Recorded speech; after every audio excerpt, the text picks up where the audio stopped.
What's up, you guys? Have you ever had seeds that didn't grow? There's a couple reasons why that may have happened. One, you may have gotten bad seeds. Or the other reason may be that your seeds needed help. Come on, let me show you.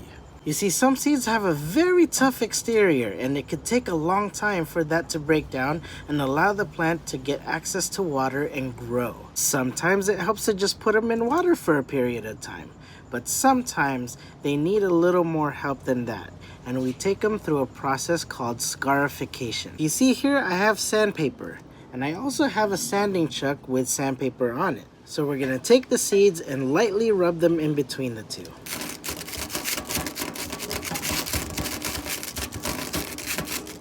Just like that. Sometimes you don't need the chuck, and you can also do this by hand and give it a lighter touch.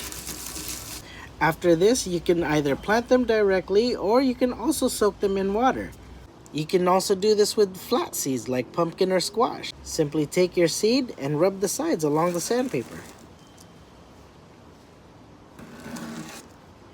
Remember that for any seed, this is optional. It's only a process of helping your seeds along. I do urge you to do the research and look at your seed. Do you think they need some help by scarification? I hope this helps you in the future. Thanks for watching, and make sure you like and subscribe.